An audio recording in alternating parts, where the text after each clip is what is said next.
বন্ধুরা, তোমরা সবাই কেমন আছো? আশা করি ভালো আছো, আমিও ভালো আছি। কিন্তু এখানে প্রচণ্ড জোরে বৃষ্টি হচ্ছে। বৃষ্টির সময় যদি বাড়িতে থাকা যায় তাহলে খুবই ভালো হয়, কিন্তু বৃষ্টির সময় যদি এদিক ওদিক যেতে হয়, এমনকি এখন অনুষ্কাকে স্কুল থেকে আনতে যাব, এখন এমন বৃষ্টি শুরু হয়েছে, কি আর বলবো। কি করে মেয়েকে স্কুল থেকে আনতে যাবো বুঝতেই পারছি না। কোথাও কোনো টোটো পাচ্ছি না, সব টোটো রিজার্ভ করা। এখন সামনে হাঁটতে হাঁটতে যাচ্ছি, যদি টোটো পেয়ে যাই তো খুবই ভালো কথা। স্কুল অলরেডি ছুটি হয়ে গেছে। তোমরা শুধু দেখো কত জোরে বৃষ্টি হচ্ছে, যে এই মুহূর্তে সাইকেল, রেনকোট, ছাতা কিছুতেই মানবে না। তো আমি এখন টোটো ধরার জন্য টোটো স্ট্যান্ডে যাচ্ছি।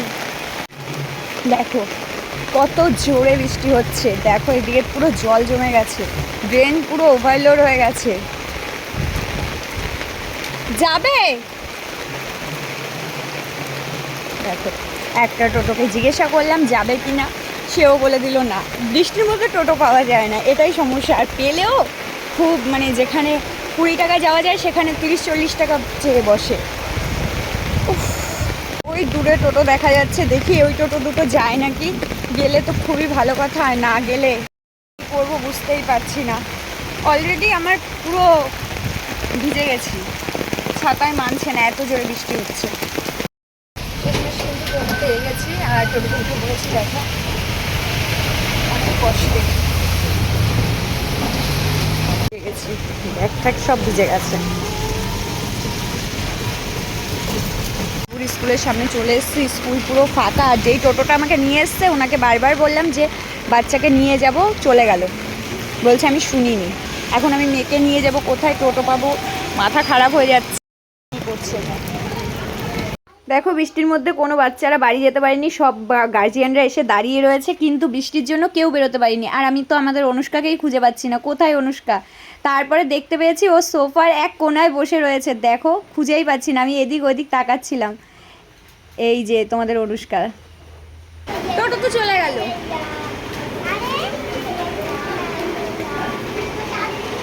তিতির মা তিতিকে নিয়ে চলে গেছে। চলো যাই, জল খাও। হ্যাঁ, বৃষ্টিতে এখন টোটো খুঁজতে যেতে হবে, কি করবো। জল খাও। বাচ্চাকে নিয়ে এরকম ফলস পজিশনে ফেলার কোনো মানে হয় না। ওনাকে বারবার বললাম যে আমি কিন্তু আবার ফিরবো। বলছে ঠিক আছে। এখন এখানে আসার পরে বলছে না, আমি ওইদিকে আর যাবো না।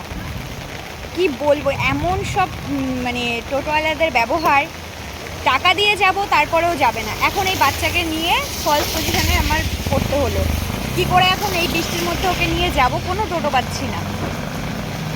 প্রথমে একটা টোটো বললো যাব স্ট্যান্ড থেকে, বললো না না আমাদের টোটোতে উঠতে হবে। যেই শুনলো এই স্কুলের সামনে আসবো, অত দূর শুনে বলছে না, যাব না। কোনো মানে হয় না। চলো, এখন বৃষ্টিতে ভিজে ভিজেই যেতে হবে।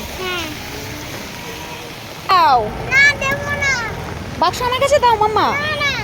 দেখো একটু বাচ্চা কষ্ট বুঝছে, আমার এক হাতে ব্যাগ রয়েছে, ছাতা রয়েছে, তার জন্য বাক্স দেবে না। এদের আর টোটোওয়ালাদের মনুষ্যত্বটা কোথায় গেছে, আমি সেটাই ভাবছি। দাও মাম্মা, আমার কাছে দাও। তুমি পারবে না হাঁটতে। পারবে না মাম্মা, আমার কাছে দাও। তুমি ছাতা নিয়ে পারবে না। ঠিক আছে চলো। দেখো আমরা গিয়ে চলে এসেছি দোকানে। আর এখন কিন্তু দেখো লেমন টি আর অনুষ্কা নিয়ে নিয়েছে স্লাইস।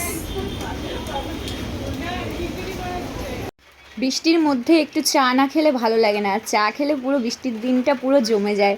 কিন্তু এটা যদি এখন ভিজতে ভিজতে বাড়ি না যেতে হতো তাহলে খুব ভালো হতো।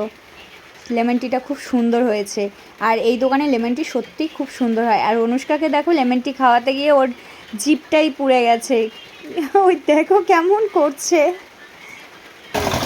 পুড়ে গেছে। চা খাওয়া হয়ে গেছে, এখন আমরা কিন্তু হাঁটি হাঁটি পা করে একদম চলে এসেছি ITI মোড়ের সামনে। এখান থেকে একটা টোটো ধরবো আর তোমাদের ভাইরাল প্যান্ডেলটা দেখাচ্ছি, চলো। এই দেখো সেই ITI মোড়ের ভাইরাল প্যান্ডেল, যেখানে কয়েকদিন পর থেকে এত ব্লগারের ভিড় হবে যে আমরাই আসতে যেতে পারবো না, এত ভিড় হবে দেখতে পাচ্ছ। আর সামনেই টোটো স্ট্যান্ড, এখান থেকে টোটো ধরবো।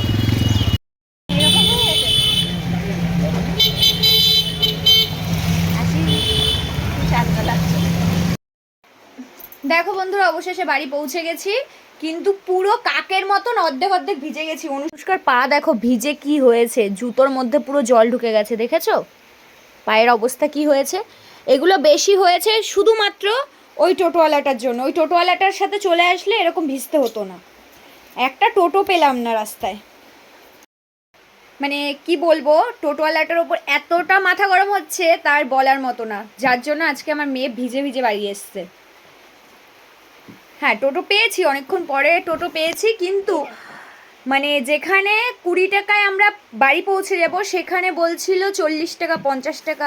টাকার গায়ে কি ভার নেই? এত টাকা দেওয়া সম্ভব? তোমরাই বলো। রোল বানিয়েছি। যেখানে নাকি রুলস বানিয়ে দিয়েছে যে ভাড়া, নির্দিষ্ট ভাড়া নিতে হবে, সেখানে এদের কোনো কথা কানে যায় না। তারপরও মানে লোক ছিল, তারপরেও বলছে 30 টাকা 40 টাকা। শেষমেশ আমরা আইটিআই অবধি হেঁটে আসলাম, তোমরা তো দেখলেই। তারপরে আইটিআই থেকে মাত্র 10 টাকায় বাড়ি আসলাম। তাহলে কোথায় 10 টাকা 20 টাকা আর কোথায় 40-50 টাকা? টাকার গায়ে কোনো ভার নেই। যাই হোক, টাটা। অনুষ্কাকে এখন স্নান করিয়ে দেবো। চলো বাই।